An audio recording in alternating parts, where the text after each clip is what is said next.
Bismillahirrahmanirrahim. Alhamdulillah rabbil alamin. Allahumma salli ala sayyidina Muhammad wa ala ali sayyidina Muhammad. Nah, Bapak Ibu yang dimuliakan Allah, para calon tamu Allah, Duyufur Rahman, Duyufur Rahim yang akan berangkat haji pada tahun 2024 ini. Ada kabar gembira lagi nih buat para jamaah haji yang akan berangkat pada tahun 2024 ini, bahwa Menteri Agama Gus Yakut itu kembali menekankan bahwa pelayanan jamaah haji tahun 2024 ini harus menjadi pelayanan yang terbaik. Jadi kemarin ketika Menteri Agama itu rapat dengan para jajarannya, jajaran Dirjen Penyelenggara Haji dan Umrah, itu Menteri Agama kembali menegaskan itu arahan Presiden Joko Widodo. Jadi ini Presiden langsung yang memberi arahan penyelenggara haji tahun ini harus lebih baik dari tahun sebelumnya. Nah, jadi penyelenggara haji tahun ini harus menjadi haji yang terbaik sepanjang kepemimpinan Presiden Joko Widodo. Jadi Presiden itu mengarahkan kepada Menteri Agama untuk haji tahun ini harus menjadi haji yang terbaik dari tahun-tahun sebelumnya. Jadi ditegaskan lagi oleh Menteri Agama dalam rapatnya itu, penyelenggaraan haji tahun ini harus menjadi haji yang terbaik sepanjang kepemimpinan Presiden Joko Widodo. Saya tidak ingin lagi ada hambatan-hambatan. Jika ada hambatan-hambatan, segera lakukan mitigasi dari sekarang. Nah, jadi ditegaskan lagi oleh Menteri Agama bahwa haji tahun ini itu harus menjadi haji yang terbaik, mengingat kepemimpinan Presiden Joko Widodo itu kan boleh dibilang ini haji terakhir di bawah Presiden Joko Widodo. Nah, jadi Presiden tidak ingin meninggalkan kesan yang buruk di akhir masa jabatannya. Kita tahu bahwa 2023 kemarin itu ada beberapa kendala ya dalam penyelenggaraan ibadah haji itu sendiri. Meskipun secara umum Kementerian Agama dalam hal ini yang mengelola haji dan umrah itu mengatakan bahwa penyelenggaraan haji tahun kemarin itu boleh dibilang baik, tapi ada beberapa kendala dalam penyelenggaraan ibadah haji tahun kemarin, khususnya mengenai makanan. Nah, makanan ketika sudah mau masuk waktu wukuf gitu kan, dari tanggal 7 mungkin atau 6, 7, 8 dan seterusnya, itu ketika sudah mendekati hari wukuf itu beberapa jamaah itu kloter itu tidak kebagian makan atau makannya sudah di stop dengan alasan para orang cateringnya itu bersiap-siap menyiapkan makanan untuk di Arafah dan Mina nanti. Padahal itu kan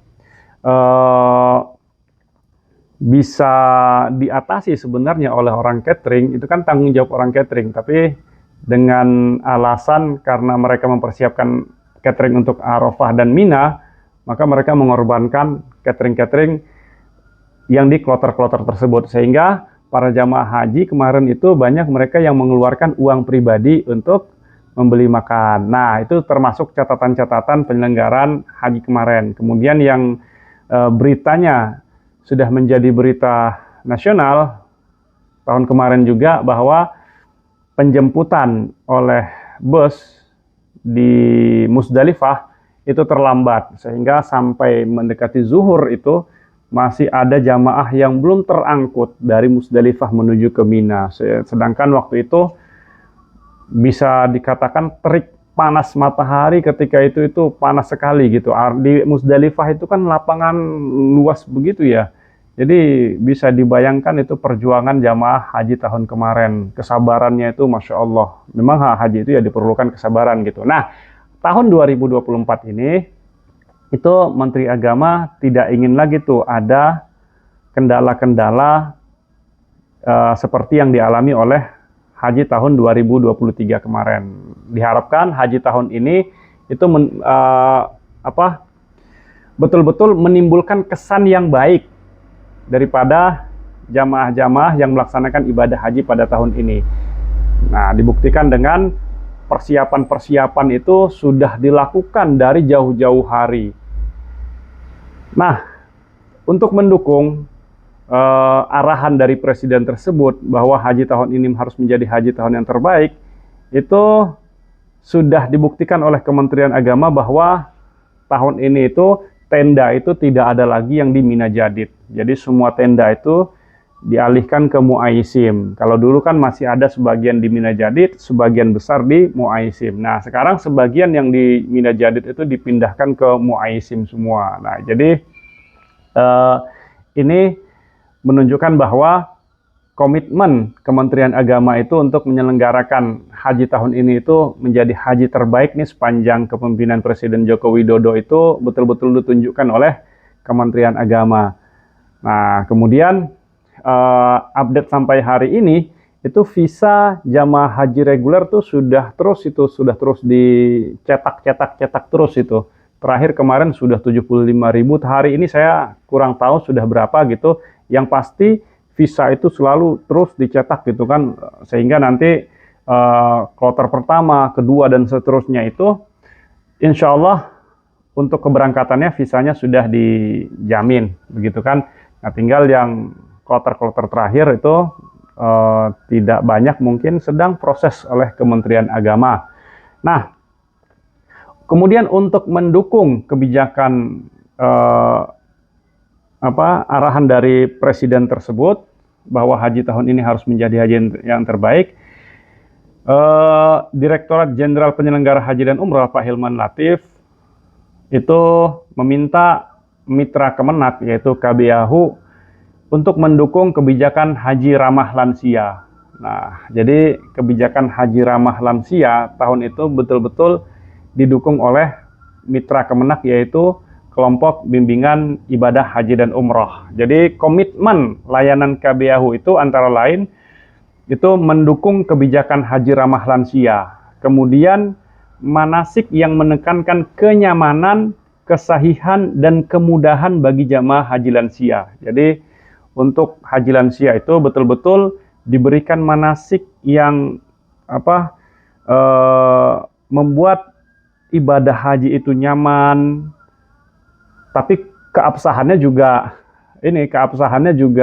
harus diperhatikan, dan kemudahan dalam pelaksanaan ibadah haji itu sendiri. Jadi memberikan poin-poin atau amaliyah-amaliyah yang rukhsah, yang mudah bagi jamaah haji lansia. Kemudian membantu dan memfasilitasi pelaksanaan ibadah jamaah haji lansia. Jadi nanti Kementerian KBIHU itu mereka membantu dan memfasilitasi pelaksanaan ibadah haji jamaah haji lansia, seperti nanti dorongan kursi roda dan lain sebagainya, itu semuanya dibantu dan difasilitasi oleh KBIHU. Tetap kalau masalah kursi roda, ya KBIHU itu hanya memfasilitasi, membantu dan memfasilitasi saja. Adapun nanti kalau dikenakan biaya-biaya, berarti kan keluarga yang memberangkatkan jamaah haji lansia itu harus berkoordinasi dengan KBIHU. Kemudian meniadakan aktivitas yang menyebabkan kelelahan dan memperburuk kondisi jamaah haji lansia. Jadi aktivitas-aktivitas yang melelahkan dan memperburuk kondisi jamaah haji lansia itu ditiadakan. Seperti misalnya kan kalau haji kita kan haji tamatu. Haji tamatu itu ya umrah baru haji gitu. Nah, biasanya nih jamaah-jamaah haji yang di bawah naungan KBIHU itu mereka itu melaksanakan umrah beberapa kali. Ya, 3-4 kali bisa itu mereka melaksanakan umrah. Nah, kegiatan-kegiatan yang merupakan bukan bagian dari haji itu bagi jamaah haji lansia itu ditiadakan. Jadi mereka diberikan waktu untuk banyak istirahat. Banyak istirahat, ya ibadahnya ibadah ini saja, ibadah yang ringan-ringan saja gitu. Ibadah wajib yang ringan seperti sholat 5 waktu berjamaah, di hotel difasilitasi begitu kan. Nah, kemudian seperti city tour dan ziarah-ziarah begitu. City tour dan ziarah-ziarah itu kan nggak wajib itu. Nah, kalau jamaah yang di bawah naungan KBAHU itu biasanya mereka di Madinah ziarah, di Mekah ziarah gitu. Nah, yang begitu-begitu untuk jamaah haji lansia gitu kan yang bisa memperburuk kondisi kesehatannya, nah itu ditiadakan. Kemudian menanamkan kesadaran pentingnya memiliki sifat peduli dan empati kepada jamaah haji lansia. Jadi KBAHU itu menanamkan kepada seluruh para jamaah agar kita menaruh rasa empati kepada para jamaah haji lansia. Nah, itu apa namanya itu tindak lanjut daripada menanggapi arahan Presiden bahwa haji tahun ini harus menjadi haji yang terbaik. Nah, insya Allah Bapak Ibu kita lihat saja nih nanti, kita lihat saja pada proses pelaksanaan ibadah haji nanti itu bisa dilihat ketika nanti kloter pertama, kloter kedua terbang itu, yang kloter pertama tanggal 11 mereka sudah masuk ke asrama haji, tanggal 12 mereka berangkat, nanti kita lihat saja gitu. Kemudian yang lebih penting lagi itu seremonial, biasanya kan ada seremonial pelepasan ini segala macam begitu kan, itu yang sambutannya banyak gitu. Nah, itu arahan dari Menteri Agama itu apa sebaiknya ditiadakan. Kalaupun diadakan tidak boleh banyak sambutan-sambutan, cukup maksimal 2 sambutan saja. Nah, kalau dulu kan pelepasan jamaah haji, sambutan ini, sambutan banyak sambutannya gitu kan, sehingga jamaah haji itu ya mohon maaf gitu kan, kebanyakan dengar sambutan ya bosan juga gitu. Jadi mengenai apa seremonial seperti itu sama Kementerian Agama itu dibatasin, boleh sambutan hanya 2 orang saja gitu, sehingga tidak banyak sambutannya gitu kan, yang membuat jamaah itu bosan sebenarnya, bete gitu, nungguin sambutan seperti itu. Nah, itu saja Bapak Ibu, kita doakan mudah-mudahan ini perjalanan ibadah haji tahun 2024 ini, dan bukan hanya 2024, haji tahun-tahun berikutnya juga itu menjadi haji-haji terbaik yang pernah Bapak Ibu lakukan. Nah, itu memang harus ditanamkan dalam hati ya, bahwa kita ini tidak tergantung kepada pelayanan pelayanan yang dilakukan oleh Kementerian Agama. Haji kita ini, kenyamanan kita ini tergantung kepada diri kita masing-masing. Jadi karena kita ini adalah tamu Allah Subhanahu wa Ta'ala gitu kan, tanamkan dalam hati kita itu bahwa yang melayani kita di sana nanti, apapun fasilitas yang kita dapat di sana nanti, bahwa itu adalah sesuatu yang terbaik yang diberikan Allah Subhanahu wa Ta'ala kepada kita. Nah, itu yang harus ditanamkan oleh para jamaah haji gitu, sehingga ketika kita tahu dan sadar bahwa kita ini sejatinya adalah tamu Allah yang dilayani, yang semuanya itu diberikan oleh Allah Subhanahu wa Ta'ala dalam perjalanan ibadah haji kita ini, sehingga kita itu bisa menerima dengan hati yang lapang dan hati yang ridho. Nah, sehingga keikhlasan itu diperlukan dalam perjalanan ibadah haji ini. Demikian Bapak Ibu, Assalamualaikum warahmatullahi wabarakatuh.